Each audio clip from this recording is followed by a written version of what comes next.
Fiber provides us with so much of the language of community. We are a tight-knit community. We spin a good yarn. Our stories are interwoven. We came together and worked together thanks to fiber.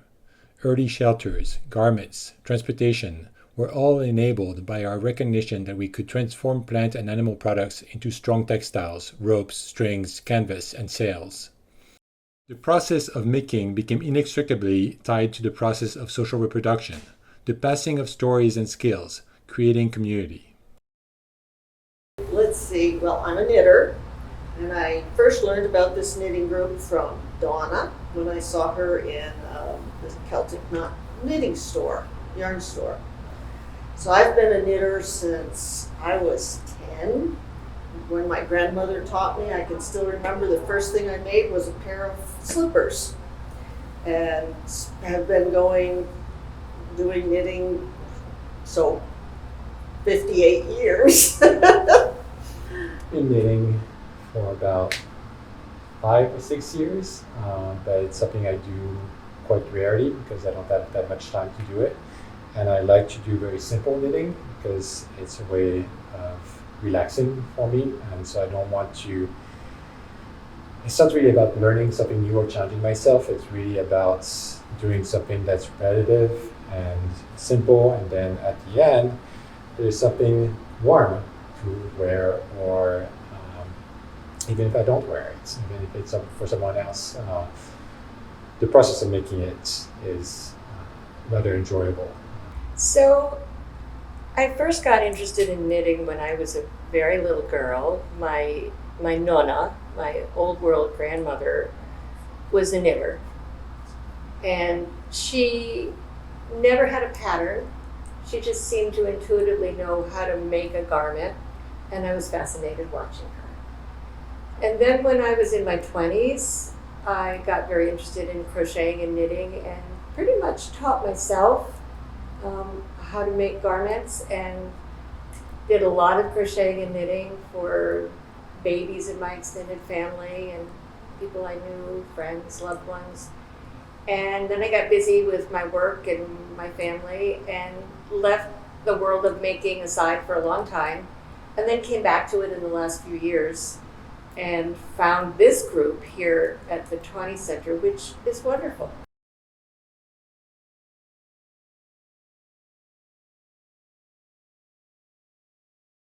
I didn't have time to knit when I was working. I had knit long ago before the kids came along and made simple things. Since joining the knitting group, I've begun to experiment to make more complicated things. One thing I find from the knitting group is everybody inspires each other. Like someone will be working on something and 3 other people suddenly want that pattern.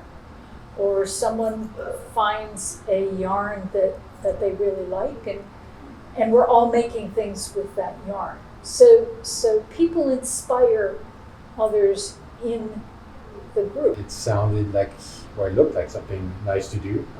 It's also something to do with my hands, and I like to do things that are manual like that, and that are creative in that you're creating something that you can hold. It's a nice contrast to most of what I usually do, which is much more abstract. And you know, I'm just looking at this sweater I'm making now and realizing that this was a color that my grandmother used a lot. And I remember seeing this color when I was a little girl, and that hadn't occurred to me until just now. So this is to my nonna. As far as knitting, I really enjoy it. I've gotten pretty good at it. I'm pretty good at finding errors. So if people are like, hey, this doesn't look right, there you go. You know, to help undo. You know, I'm there for asking. I'm not going to try and go and say, hey, that doesn't look right. Let me look at it. No, that's not being supportive. Family history is important here.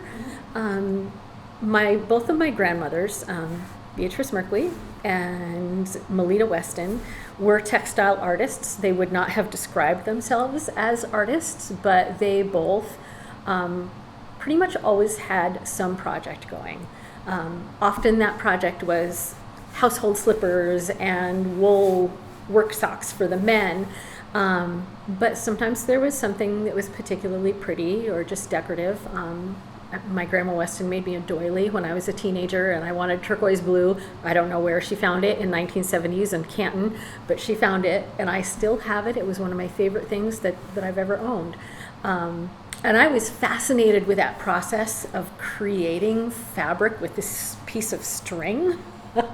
And they both really tried hard to teach me, but I could never wrap my head around the turning process. So I made hundreds of little triangles. And it wasn't until, I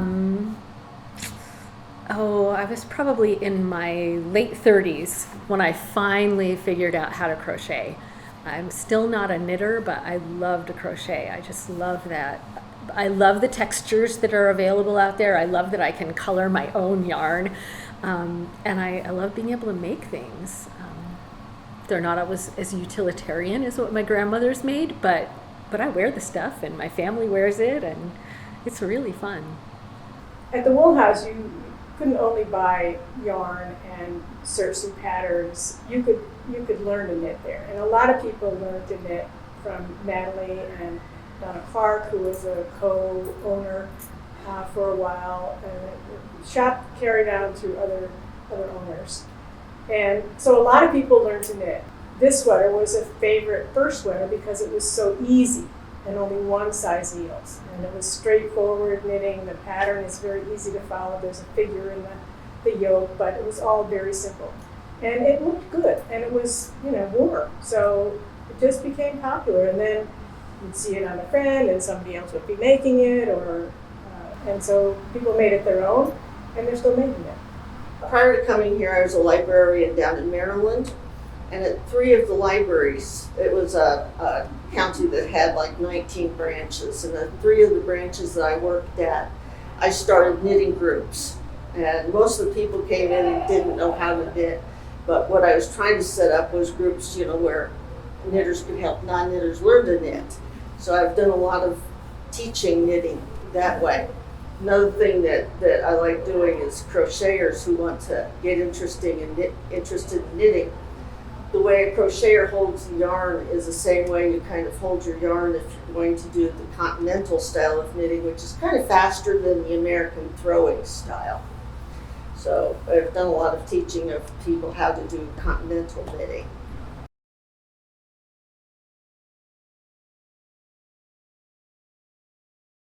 We have come a long way from the days when manufacturing textiles was a daily activity and requirement for survival. But we continue to come together to make things communally, things that bind us together and foster a sense of shared culture. The knitting group featured in this video is a vivid illustration of the legacy of fiber as a medium for passing down, preserving, and evolving traditions. The group exemplifies how community manifests itself to transmit knowledge, but also to develop a sense of security through mutual support. A group of women and men who meet regularly, share ideas. We admire each other's colors and yarn textures and patterns. We learn from each other, but I think the relationship is more than just about yarn. Or about making objects. It's about supporting each other. And I just love the fact that we're meeting here. TAUNY is really a place for the community to come together, and it's a perfect place and a perfect group of people, and everybody is welcome to join us. I'm a relative newcomer to the knitting group, which had been going on years before I got involved. I dropped in the distant past when Jody Horowitz had it at her house.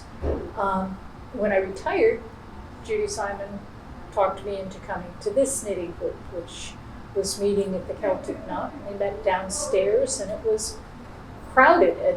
At first, it was only once a week or twice a week, I think. And then we upped it to 3 times a week, and it has become my support group, a family. It's a group of friends that, we we talk about all sorts of things in the context of knitting. I think everybody knows not to bring anything too complicated, or you spend as much time unknitting what you made at knitting group. So we bring things with the knitting group in mind to knit. And it became a sort of necessary part of my retired life.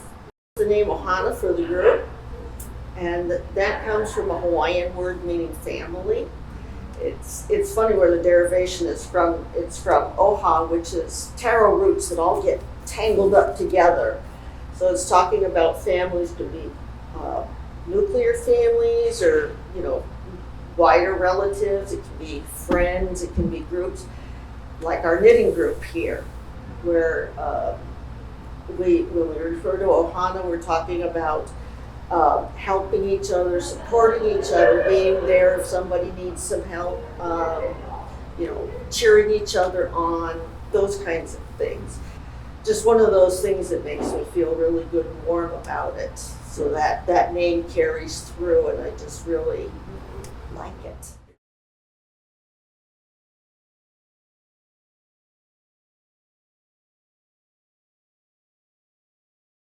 What strikes me about this knitting group, the current incarnation of the knitting group, is its openness. One of the things I love most about this knitting group is that it is so welcoming. We have people who've been knitting, and not just knitting, crocheting and doing needlework of all sorts and all kinds coming together. But it's not just older people. We welcome people new to the craft who want to learn. And so a lot of the young knitters and crocheters and makers come and learn from their elders, and vice versa. And I think that's the most important thing, really, is that these wonderful hand traditions are carried on from generation to generation. This group, I think, is remarkable in its diversity, in its openness, in welcoming new people. A student who comes only for her senior year, someone who shows up and never comes back again, but that's okay. We eventually learn people's names, and then they're part of the group. And they don't, I mentioned before, this is an incredibly diverse group from various backgrounds, from various regions. Some new to the North Country, some of us have been here a long time. I'm introduced in a new way to the North Country, in a new way to people doing wonderful work. We've done group projects like the zigzag scarf, the shift, various t-shirt tops. We've all taken inspiration from each other. It's like you come to this group and you want to be in that group. All you have to do is be in the group and be open to the others in the group. And there's not any kind of test you have to pass, or a secret word you have to know. You just have to be open to being friends with some really, really amazing, wonderful people. When I come to the group, it's an opportunity to really kind of let that be and do something different. And the thing I like about not being a great knitter is that it still takes a lot of focus for me to do even simple knitting. I really have to focus on what I'm doing, right? Even though it's very focused on my own projects, it is working together, and that you're surrounded by people doing the same thing. When I do look up, there is always some conversation going around me, or some food being shared, some drinks being shared. And so it's also an opportunity to socialize, and whenever I can fit it in, to be able to show up and know that it'll be a really warm setting, generous people, and there's always something going on that people are talking about. And so in this way, it's become a really nice part far left. As far as this group, I absolutely love it. I mean, I retired up into this area 5 years ago, and this is where my big group of friends comes from now.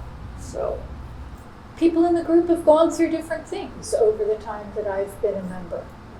I find that, not only can they help with a difficult knitting pattern, people help with difficult anything that's going on. And I know members of the group are there for each other. So we all make the same kinds of things. We all support each other as we make those things. We all critique the yarn. If someone goes yarn shopping, we all have to feel the yarn and look at the yarn.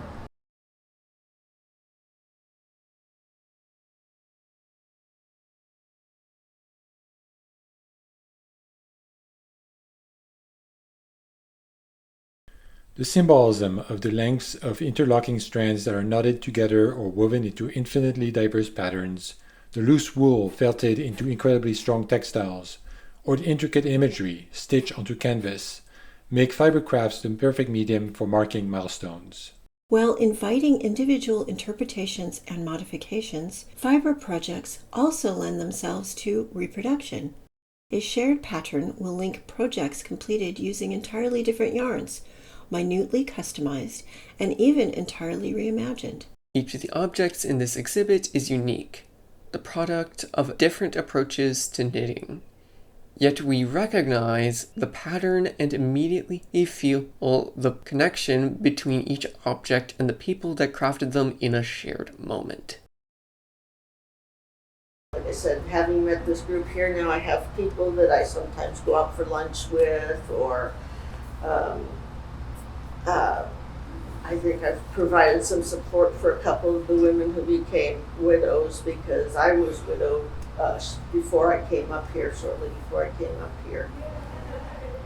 So it's definitely, in that sense, a family, because you're there for supporting people, not only with knitting, but, kind of relations, personal. It's just a really, really good group.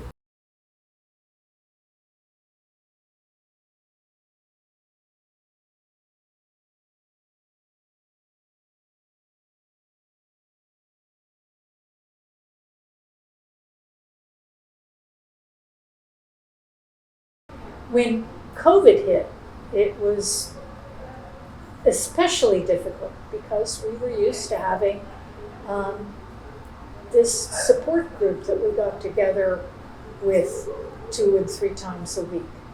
And suddenly in COVID, we were isolated. I don't remember how it started or who started it, but we began meeting on Skype. And the difficulty with Skype was that you could have only 6 or 7 people at a time. And so it was unsatisfactory.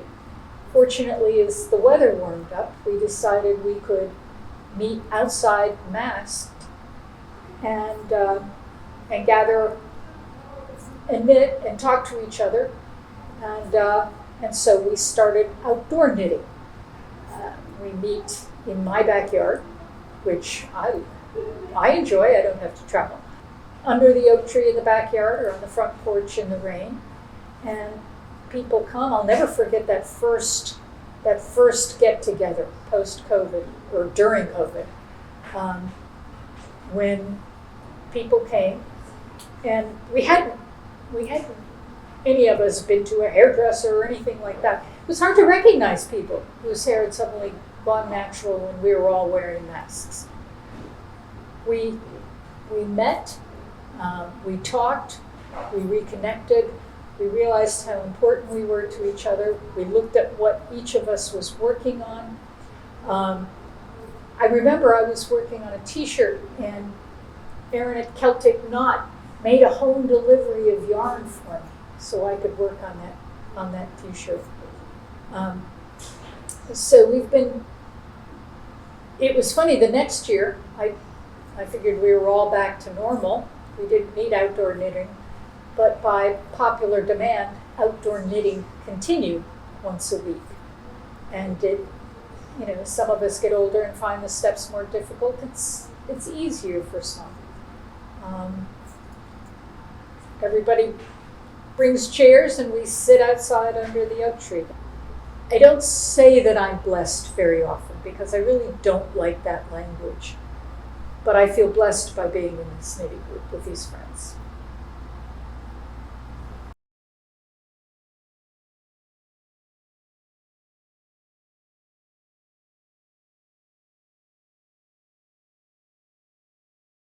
So the piece that I have in the show is it's a rainbow shawl made with what's called the Granny Meets the Virus pattern. And it's a combination of a granny square stitch with what's called a virus stitch. And it's called a virus stitch because it's self-replicating. As you work on the stitch, it kind of like forms its own magical pattern. And I worked on that during COVID, and I made a rainbow because I wear a lot of black, but I love color. But I couldn't find the colors that I wanted. So this project is made with yarns that I hand dyed, and I developed a formula with, starting with a tangerine and moving through yellows and greens and turquoise, blues, which are all my favorite colors. It's kind of big, but it's I love to wear it. It's very vibrant and warm and cheerful.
So as far as we know, the Canton sweater came to Canton as the Portuguese fisherman sweater, which was circulated by Candied Yarns, and the original pattern, this one, came from their store in Woodbury, Connecticut. It was a yarn shop. I've never been there, but Natalie Teichman, who founded the Wool House, the sweater made on a friend. And she loved the pattern, and she researched where to get it, and found the original pattern. That was in the 70s, 1970s in Canton. And the pattern, it just struck people. It's easy to knit on number 10s, straight needles. It looks good, it's easy to wear. The yarn was available locally at the Wool House, and it got popular. And of course, pretty soon, Natalie was selling a lot of yarn, and a lot of people were making a lot of these sweaters, and it became known as the Canton sweater.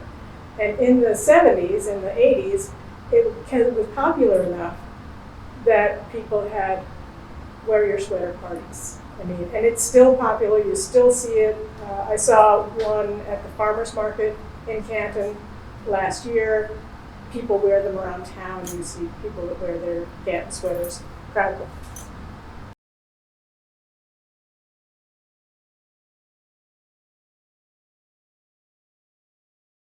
Fibre encapsulates a sense of community through time, as techniques and patterns are passed down like the Canton sweater. Fibre also connects us horizontally.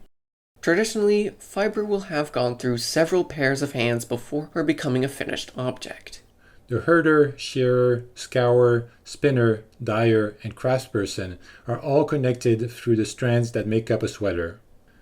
Small farmers often have to take multiple roles, and using their yarn means directly supporting an increasingly rare combination of skills. We have moved far from the days when every stage of fiber production was embedded in the community, but the principle of pasture to finished object is no less critical to our society today. The sensitivity to skills that can be transmitted and are not dependent on far-removed industrial processes strengthens local autonomy and resilience. It ensures that in parallel to the globalized supply chains we have all come to depend on, we have access to a regional system of production that relies on few external inputs and supports local labor and mutually supportive industries. It seems an anachronistic ideal, but it can feed the kind of environmental and social balance that we desperately need. One of the sweaters I made was really pretty tricked out for a candied sweater, for a fisherman's sweater. My neighbor, Bobby Halvane, was raising sheep, rambouillet, and a couple of mohair goats, and she was spinning the yarn, and she spun the yarn for the sweater. It's the rambouillet she dyed with cochineal with a chrome mordant, and the mohair, which is all the fuzzy stuff. After many years, it's fuzzier than it used to be, I think. But that's undyed. And I had put the Scandinavian neck closures here. Then I changed the pattern, which you can hardly see anymore because it's so fuzzy. So this is a sweater that I made from her yarn, from her sheep and her goats, and it was so warm that I couldn't wear it. So I gave it back to Bobby eventually. She had really put in the hard work of the spinning, really. And the knitting was easy, and so she had it for several years, and then she didn't wear it, and so now she's passed it along to another woman in Canton, Claudia Racinos, who does. She says she wears it a lot. She recently wore it to a wedding, an outdoor wedding in Utah, in the mountains. So I think it's still in use. It dates from, I think we figured the late 80s, maybe, and it's still in fine shape.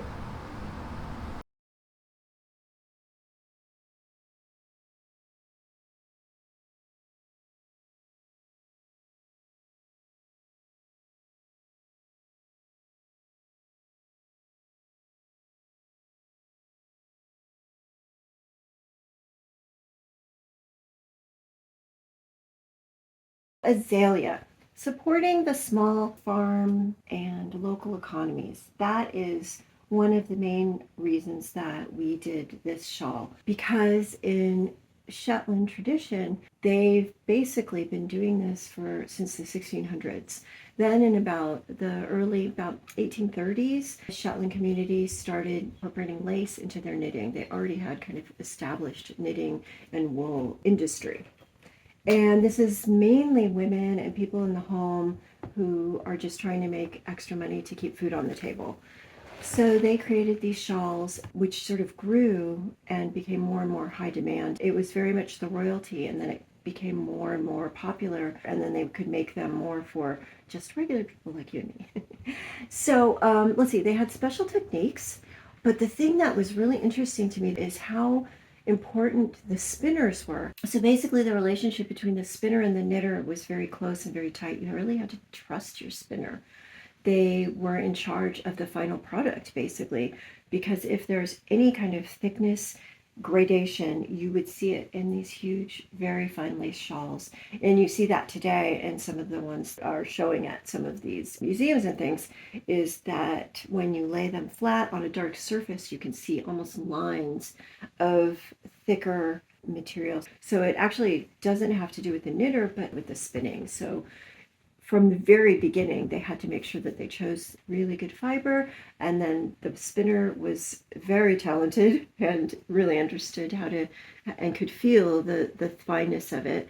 And then the knitter was kind of the last portion of this.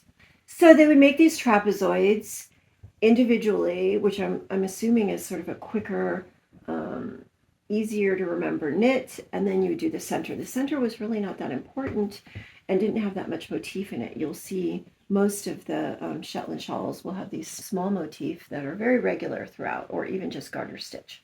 The real motifs were around the edges. There's really basically only, I think, like 6 or 12 little patterns, and that actually grew to have more elaborate edges as the fashion changed. Because skirts were so big and round, it didn't really matter what was on the folded part, because it's going to be a square folded here, and that would be against your body. But this part right here was very important, because that would be flared out around your skirt, and you could just see these gorgeous patternings. So that's kind of how the Shetland shawl changed. Those elaborate motifs became the most important thing at the edges. Back to azalea and supporting our local economies. I'm not even sure if there's a country that doesn't have a local economy of fiber somewhere, be it sheep or cotton or linen or whatever. You can find fibers and artisans and craftspeople using these fibers to make fabrics or accessories or household items. And so we've got azalea here. This one I took a lot of liberties because, again, taking tradition and moving it forward. This is a heavier wool. It's warmer. It's more utilitarian kind of looking. I'm not going to be able to fit this through a wedding ring, I don't think. I took liberties with the shape. So this one, as you can see, is a triangle. I did, however, want to incorporate the intricate edge, and this one is knit from the bottom up, and you knit the entire thing together. There was no grafting in this whatsoever. Again, another modern kind of interpretation of this. But I did keep with the garter stitch. I kept traditional stitch patterns, and that's pretty much it. I really like this shawl so much.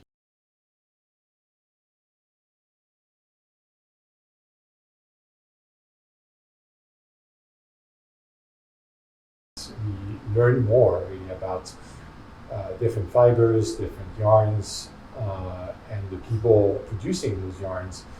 I think an aspect of knitting that became just as important as the knitting itself is the materials that we use. And this is where kind of knitting invariably comes together with the work I do, which a lot of it is focused on sustainability. And so I've become really interested in the fiber itself. And the economy that goes around it. And so when we moved to the North Country in 2022, it became an opportunity to really dive deeper into how wool has always been part of local and regional economy. It really is a bedrock of the starting point of many regional economies, because sheep were everywhere. They're a versatile animal. They provide meat. They provide wool. They're really kind of important for farms as an additional output that they can have that provides income, but also can be complementary to other activities.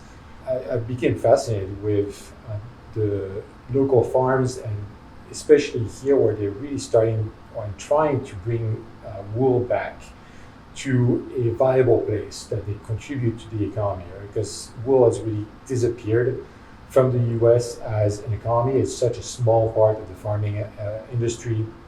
And so there's not really the infrastructure to make it a viable economic product.